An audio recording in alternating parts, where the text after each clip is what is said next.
Welcome back student. Directorate of education GNCT of Delhi. Subject है mathematics, class 10th, worksheet है आपकी 12, date है 2/8/21। Fundamental theorem of arithmetic आज में पढ़ना है। फंडामेंटल थ्योरम ऑफ अर्थमेटिक तो देखो सुनो, इसे होती क्या है। ये होती है कि आपके पास कोई कंपोजिट नंबर है। अब आप बोलोगे भैया कंपोजिट नंबर क्या होता है। कंपोजिट नंबर वो होता है जिसमें आप किसी ना किसी नंबर से भाग दे ही सकते हो। ऐसा नहीं है कि वो प्राइम नंबर हो, ठीक है। प्राइम को छोड़ के जितने भी होते हैं कंपोजिट है। तो उसको आपको क्या करना है, उसका आपको गुणनखंड करना है। और जब हम गुणनखंड करते हैं तो उसके जो गुणनखंड में जो अंक आते हैं वो क्या होते हैं, अभाज्य संख्या के रूप में होते हैं। यही आपकी फंडामेंटल थ्योरम कहती है, ठीक है। रिकॉल, आपको याददाश्त दिला रहे हैं। प्राइम नंबर क्या होते हैं? A number that only has only two factor, one and the number itself, और वो नंबर खुद। For example 7 and are 1।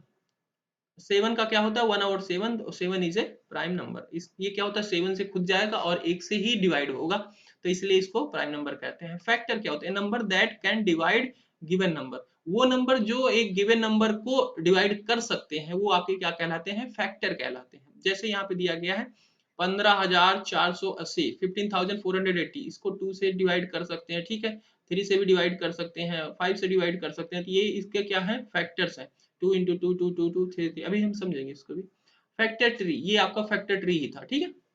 It is represent a factor, it is a representation of a factor of number till we reach it a prime factor by factorizing at each step, ठीक है। तो यहाँ पे दिया गया draw a factor tree of this 15,480। तो इसको हम 2 से डिवाइड करेंगे सबसे पहले, तो ये आ जाएगा 7,740। फिर 2 से डिवाइड करेंगे क्योंकि चला जाएगा भाई 2 से, तो ये आ जाएगा 3,870।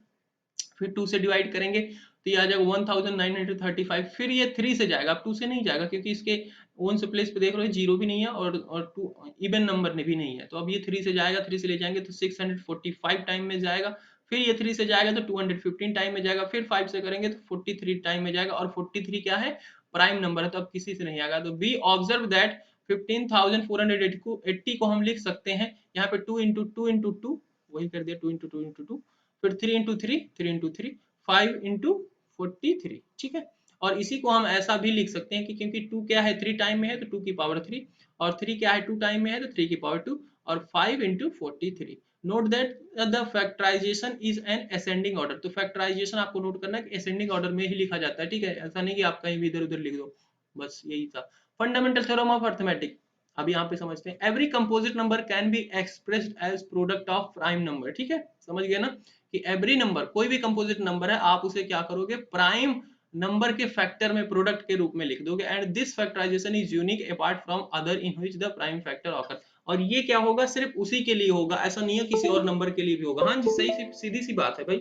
अब यहाँ पे जैसे लिया गया है 15,480 को, ये क्या है, ये भी प्राइम नंबर है, ये भी प्राइम, ये भी सारे प्राइम ही है, ठीक है। तो इस रूप में लिखना ही आपका क्या कहलाता है, फंडामेंटल थ्योरम ऑफ अर्थमेटिक कहलाता है। और ये 15,480 को ही इसी रूप में लिखा जा सकता है। और अभी इसमें कुछ भी मल्टीप्लाई कर दो, किसी की पावर थोड़ी सी भी चेंज करो, कुछ और बन जाएगा, फिर इसके लिए नहीं रह जाएगा। वही कह रहा है कि ये यूनिक अपार्ट फ्रॉम अदर है, ठीक है।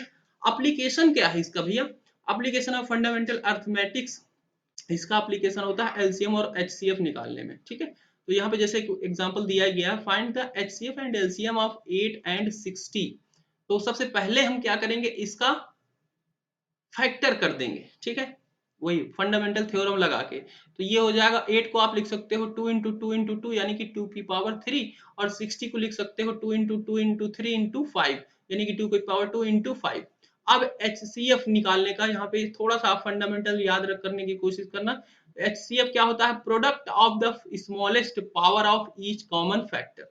ये क्या होता है, प्रोडक्ट होता है, जो नंबर दिए गए हैं उनके आपको फैक्टर देखने हैं, उनमें जो कॉमन है, जो दोनों में है, उसका प्रोडक्ट होता है, ठीक है। तो यहाँ पे आप देखो 2 यहाँ पे भी कॉमन है, इसमें भी है, तो 2 इसका लिख लेंगे, ठीक है। 1 2 और है, इसमें भी है, इसमें भी है, तो 2 उसको लिख लेंगे, यानी कि 2 इंटू 2 हो जाएगा 4। और कुछ कॉमन है नहीं, तो यानी कि इसका एचसीएफ क्या हो गया, 4 हो गया।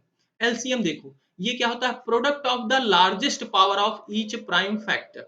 ये क्या होता है, largest power of each prime factor, इसमें कॉमन नहीं लिखा गया, ठीक है। तो इसको आप इतना समझ के रखना कि इसमें क्या होता है, जो नंबर कॉमन है उसे तो आपको एक बार लिख लेना है, बाकी जो बचेंगे उन सब को भी आपको मल्टीपल कर लेना है, ठीक है। तो यहाँ पे 2 की पावर 2 मल्टीपल कॉमन था, उसको आपने लिख लिया। जब 2 की पावर 2 लिख लोगे तो यानी कि इतना नंबर तो आपने लिख ही लिया, ठीक है। फिर क्या बचेगा, 2 बचेगा, 3 बचेगा, 5 बचेगा। तो 2 इंटू 3 इंटू 5 करेंगे और वही 2 आपका चला गया इसके साथ की, यानी कि 2 की पावर 3 हो गया। क्लियर बात। और इसको जब सॉल्व करेंगे तो ये 120 आ जाएगा।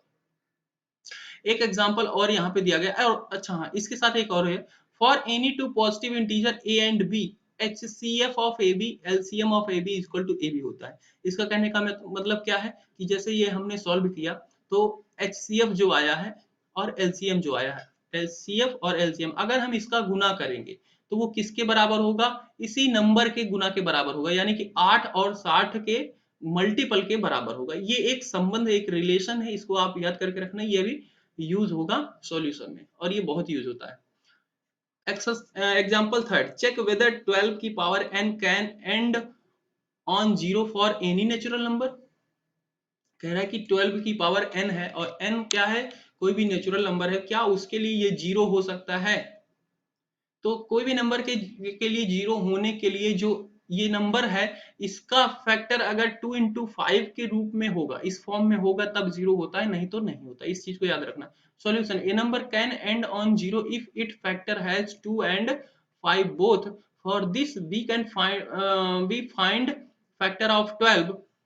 The fundamental theorem of arithmetic, factor of 12 is 2 into 2 into 3। और यहाँ पे देखो 2 तो है बट 5 नहीं है इसके उसमें। यहाँ पे लिखा गया the factor of 12 has only 2 factor and not 5, सो 12 की power n can't end on 0 for any natural number. Clear बात। इसके बाद ट्राई योरसेल्फ क्वेश्चन दिए गए हैं, हम इसको करते हैं। फर्स्ट क्वेश्चन दिया गया, express 32,760 as a product of prime factor. ठीक है, इसको प्राइम फैक्टर के रूप में आपको करना है। जैसे वहां पे ट्री बना था ना, पर यहाँ पे ट्री नहीं बोला, वरना हम उसी तरीके से कर देते, सिर्फ प्राइम फैक्टर बोला है। तो हम 32,760 को 2 से डिवाइड करेंगे तो ये 16,380 आ जाएगा, और फिर ये 2 से जाएगा तो ये 8,190 आ जाएगा।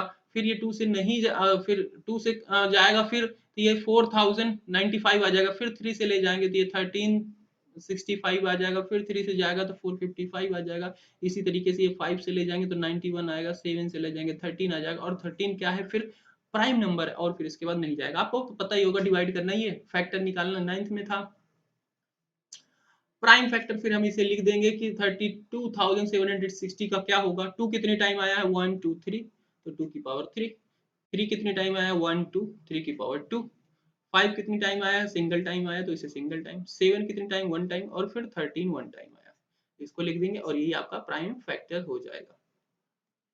दूसरा क्वेश्चन है, find HCF and LCM of following by the factorisation method. तो ये फैक्टराइजेशन मेथड ही था, एक तरीके से फैक्टर करना, फैक्टर। इसी मेथड से हमें LCM और HCM निकालना था। अभी हमने पढ़ा है कि LCM और HCM कैसे निकालते हैं इस प्राइम फैक्टर करके। तो 12 का हम और 15 है, 12 और 15 है पहला, ठीक है। तो 15 को हम क्या लिख सकते हैं, 3 इंटू 5, ये 5 है।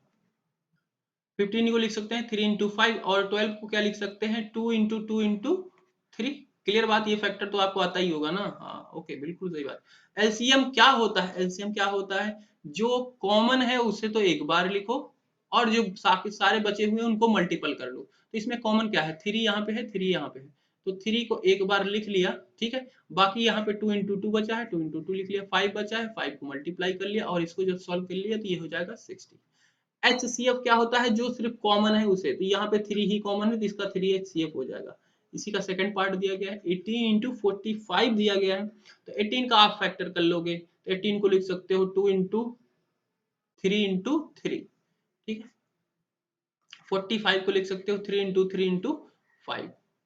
अब एलसीएम क्या होता है, जो कॉमन है इसको 1 टाइम लिखना है, तो इसमें 3 3 और इसमें 3 3 कॉमन है, यानी कि 3 की पावर 2 कॉमन है, तो इसको हमने एक बार लिख लिया।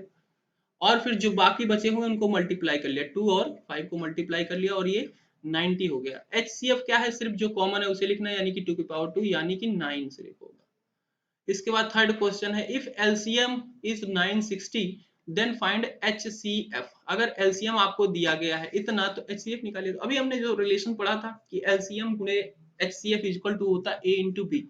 तो वही हम यहाँ पे लिखेंगे we know that HCF of A B LCM of A B multiple क्या किसके बराबर होता है, उन्हीं नंबर के मल्टीपल के बराबर ए बी के।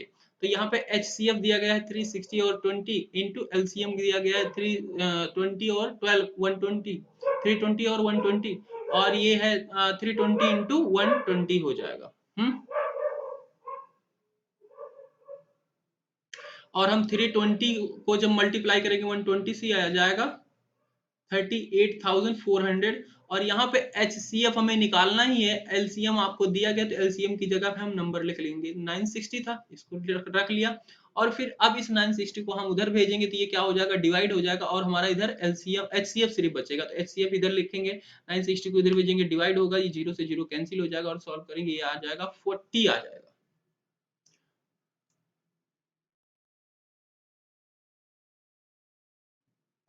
चौथा क्वेश्चन है चेक वेदर 12 की power n can end on 0 for any number any natural number. तो ये देख लो, जैसे आपको एग्जांपल में बताया गया था वही पूछ रहा है कि 12 की पावर n है तो वो क्या 0 पे एंड होगा for any natural number n के लिए, अगर n नेचुरल हो तो no, because number can be 0 if its factor has 0 और 2 and 5 both, but the factor of 12 has only 2 as factor not 5, so 2 की power n can't end on 0 for any natural number. ठीक है, ये आप लिख सकते हो और इस तरीके से आपकी वर्कशीट कंप्लीट होती है। मिलते हैं अगली वीडियो में प्यारे प्यारे बच्चों, बाय बाय।